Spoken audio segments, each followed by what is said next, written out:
Olá, alunos! Estamos de volta aqui em mais uma unidade de ensino da nossa disciplina, que é desenharmos sólidos por meio de coordenadas tridimensionais desse sólido. Quando nós trabalhamos na engenharia ambiental, vocês como futuros engenheiros ambientais, certamente vocês vão trabalhar com modelos diversos, utilizando ferramentas de geoprocessamento e assim por diante. Tudo na natureza pode ser modelado. É claro que um modelo sempre é uma aproximação da realidade, nunca é a própria realidade, né? Então, por exemplo, se você tem a renda de uma determinada cidade, renda de uma determinada população de uma cidade, você pode modelar com latitude e longitude, e a terceira grandeza a ser modelada seria a renda. O relevo de uma determinada região, latitude e longitude, terceira grandeza seria a altitude do terreno. Tipos de qualidade da água, por exemplo, você está a bordo de uma embarcação coletando amostras de água. Você tem a posição geográfica, latitude e longitude, e a terceira grandeza seria um determinado fator físico da água que foi coletado e estudado. Enfim, tudo pode ser modelado. E quando a gente pensa em modelos também, a gente também pensa nos modelos da engenharia, os modelos de desenho, tanto da engenharia mecânica, assim por diante. E na nossa disciplina nós vamos então aprender nessa unidade a fazermos modelos de sólidos a partir de perspectiva isométrica ou de perspectiva cavaleira, utilizando as coordenadas de largura x, z de profundidade e y de altura. Então, essa aula é uma aula introdutória sobre o assunto, depois eu vou fazer um exercício e vou disponibilizar em vídeo. E então, vamos lá, depois haverá um exercício que vocês terão que entregar. Vamos lá, essa faz parte da segunda questão da matéria, da primeira prova da nossa matéria. Então, vamos lá. Como lançar, então, as coordenadas de um ponto? Nós temos aqui um ponto A, que nós estamos chamando aqui de ponto A. Esse ponto A, estou aqui circundando, ele tem coordenadas x, y, z. Nós temos aqui a posição do eixo x, a posição do eixo z e a posição do eixo y numa perspectiva isométrica. Então, ele está dando essas coordenadas 2, 3 e 0 dentro de uma sequência x, y, z. Você vai fazer um lançamento disso como você fazia um lançamento de um gráfico simples, cartesiano, né? Lançando as coordenadas em que é obtido o ponto A, que nesse caso, por nós termos aqui a coordenada z igual a 0, ele está se situando no plano x, y. É importante lembrar que esse desenho dos eixos é sempre uma simplificação do triedro, né? Do triedro de Gaspar Montes, formado pelos planos definidos pelos eixos x, y, z. Então nós temos o plano xy, temos o plano xz e temos o plano zy. Os vértices aqui nesse encontro são formados pelo encontro de 3 ou mais arestas. Nessa apresentação nós estamos colocando pontos vermelhos que estão marcados com círculos apenas para serem destacados. Perdão. Os desenhos na prancheta, você não deve colocar esses pontos ou bolinhas, porque isso depois vai confundir quando você fazer o traçado final do seu sólido. Então, é importante lembrar que o desenho dos eixos é sempre uma simplificação desse triedro, formado então por esses planos que acabamos de falar. Então, você teria uma projeção do ponto A sobre o plano YZ, você teria uma projeção do ponto A sobre o plano XZ, assim respectivamente. Aqui nessa terceira hipótese, nós já temos a coordenada y igual a 0, quer dizer, o ponto está situado na linha de terra mesmo, na base, pertencente ao plano XZ. Então ele tem coordenadas x igual a 2, y igual a 0 e z igual a 3. Então reparem, aqui tem uma unidade 2 unidades, 3 unidades em Z, com 2 unidades em X. Você traçando paralelas aos eixos, a partir desses valores de X e Z, o encontro dessas paralelas dá a posição do ponto B, nesse caso pertencente ao plano XZ. Terceira situação, um ponto C. Agora ele tem a coordenada x igual a 0, então ele se situa sobre o plano sobre o plano Z e Y. Então você tem duas unidades em Y e você tem 3 unidades em Z.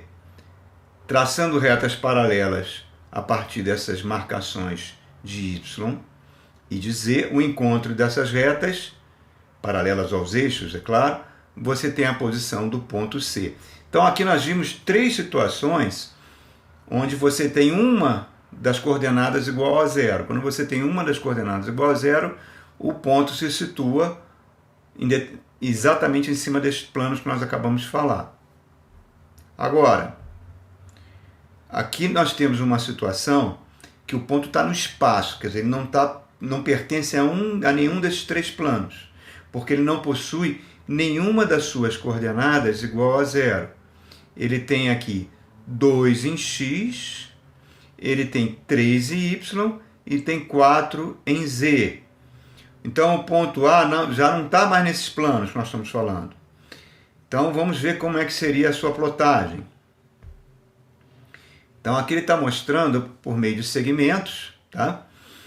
Paralelos aos eixos, nos valores dessas coordenadas, nós temos então a projeção no plano do ponto A no plano XY, a projeção no plano YZ e a projeção no plano XZ. Por exemplo, aqui você tem 2 em X, 4 em Z, como está mostrando aqui na nossa coordenada aqui em cima.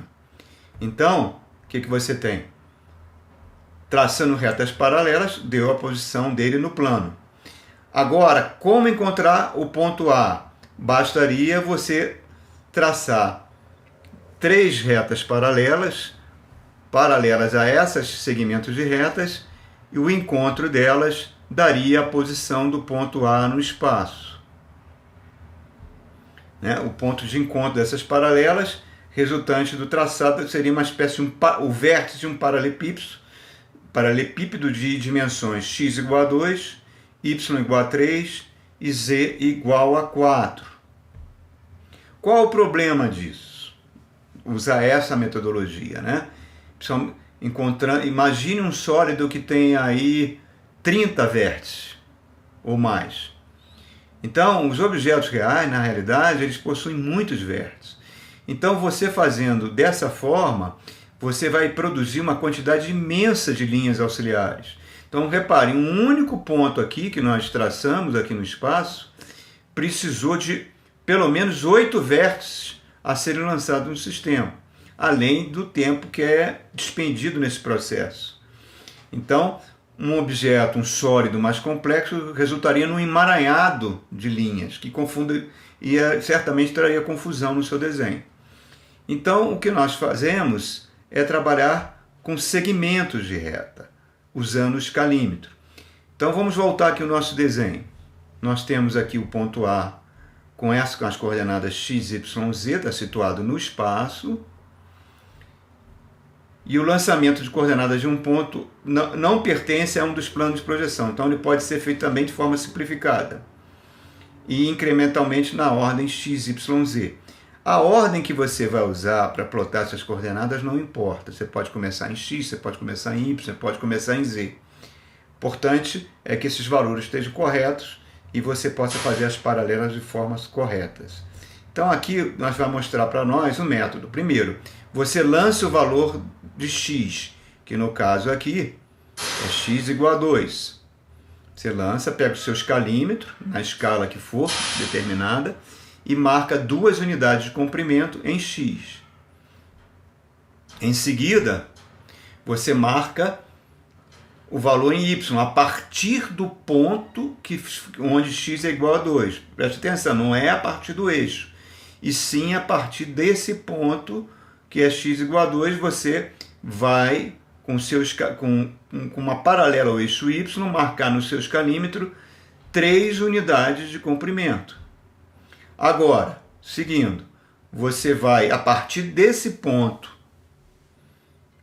que tem coordenadas x igual a 2 e y igual a 3, você vai traçar uma paralela, pega o seu esquadro, faz uma paralela ao eixo z e marca com seu escalímetro nessa paralela o valor de z igual a 4. Então, você tem o seu ponto A no espaço. Você podia ter o mesmo resultado, nós começamos por x, mas você pode começar por z, você pode depois, a partir de z, paralelo ao eixo x, traçar um segmento com 2 unidades de comprimentos em x, e a partir dali subir com uma paralela ao eixo y com 3 unidades de comprimento, você vai ter o ponto na mesma posição. Então, o que eu estou mostrando para vocês é que a ordem de fatores não altera esse produto. Começando em y, mesma coisa, 3 unidades no eixo y, aí você pode traçar 4 unidades no eixo z, e depois, paralelo ao x, traçar 2 unidades a partir daquele ponto, paralelo ao eixo x, você vai ter a posição então do ponto A no espaço. Então, repare que a sequência tanto faz. Então, aqui um exemplo bem simples, um objeto, um sólido que tem 5 vértices, né? Reparem, alguns têm coordenada 0, principalmente coordenadas no eixo y, então ele está pertencendo, então se ele tem coordenada no eixo y, ele está pertencendo a esse plano aqui XZ, plano de base. Um ponto no espaço, o ponto D, e o ponto E também no espaço. E depois é dado o sentido das arestas. Então, nesses exercícios, além das coordenadas, além de especificarmos qual tipo de perspectiva que você vai utilizar, se é isométrica, se é cavaleira, se for cavaleira, se vai ter uma redução de 50% ou não. Tudo isso vai ser no enunciado do problema, constará lá. É obrigatório também que eu coloque para vocês quais são as arestas que compõem o sólido a partir dos seus vértices. Então sempre terá isso para que depois você possa unir os pontos e formar o seu sólido. Então vamos lá. Ponto A, marquei aqui uma unidade em x, 0 em y, paralela agora ao eixo z, marco uma unidade, tem a posição aqui do ponto A. Ponto B, mesmo processo. Uma observação aqui importante. Os vértices são formados pelo encontro de 3 ou mais arestas. Nesse caso, nós estamos botando pequenas bolinhas ou círculos apenas para ser destacado, mas repetimos que você não deve fazer isso, senão isso vai tornar o seu desenho confuso e na hora que você for ligar as arestas você pode cometer um erro. Então, continuando aqui. Ponto B, mesma coisa. Lembre-se, eu estou traçando em cima de uma perspectiva isométrica. Então, qual é o esquadro que vai trabalhar mais? É o esquadro de 30 e 60 graus. Qual é o esquadro que vai ficar apoiado na folha para garantir que as arestas e retas sejam paralelas aos eixos? Vai ser o esquadro de 45. Se fosse uma perspectiva cavaleira, seria o inverso. O de 30 e 60 ficaria apoiado e o esquadro de 45 é que traçaria as arestas e vértices. Então, vamos lá, ponto B, mesma coisa, 6 em x, 1 em z e 0 em y. Reparamos então que o ponto B também está situado no mesmo plano da base, o plano XZ. Terceira situação é o ponto C, 2 em x, 6 em z. Então, paralelo aos eixos, nós temos aí o ponto C. Então, esse ponto C também está situado na base do sólido. Por quê? Porque a coordenada y é igual a 0. Ponto D, esse ponto não, esse ponto já está no espaço.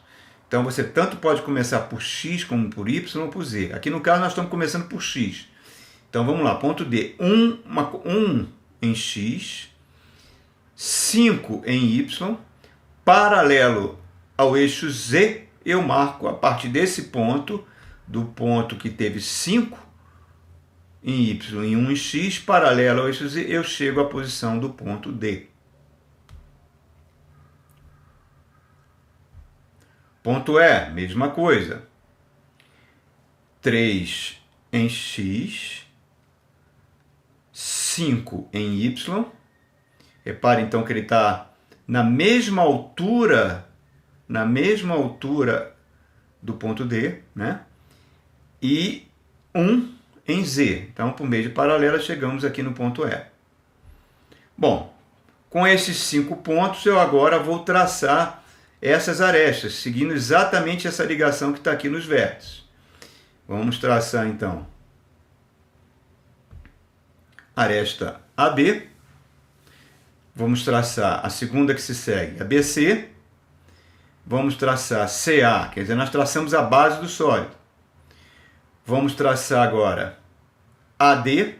Reparem, olha aqui, A tem o mesmo valor de X e tem o mesmo valor de Z que D. Então, essa reta que liga a AD é uma reta vertical.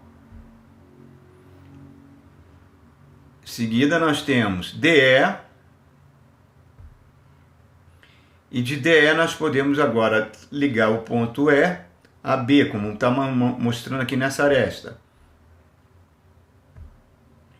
E podemos fazer a ligação de DC e finalmente de EC. Então está aqui o nosso sólido. O que que precisa mais? Eu agora, segundo a norma técnica, eu tenho que representar as arestas que são invisíveis, que são essas arestas internas aqui do sólido, que são traçadas de forma tracejada. Então eu sempre verifico a visibilidade, né? Mostrando quais faces que estão na frente, que estão impedindo de ver essas arestas, mas as arestas têm que ser traçadas tracejadas. Então está aqui nosso sólido traçado nessa situação. Ok?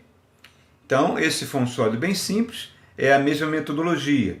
Então o exercício que eu vou pedir para vocês, primeiro eu vou fazer um vídeo pequeno desenhando um sólido ou numa determinada perspectiva, e depois ficará para vocês entregarem um trabalho de um outro sólido, onde vocês vão traçar tanto na isométrica quanto na cavaleira, sendo que na cavaleira com redução de 50%. Ok? Então, até o próximo vídeo.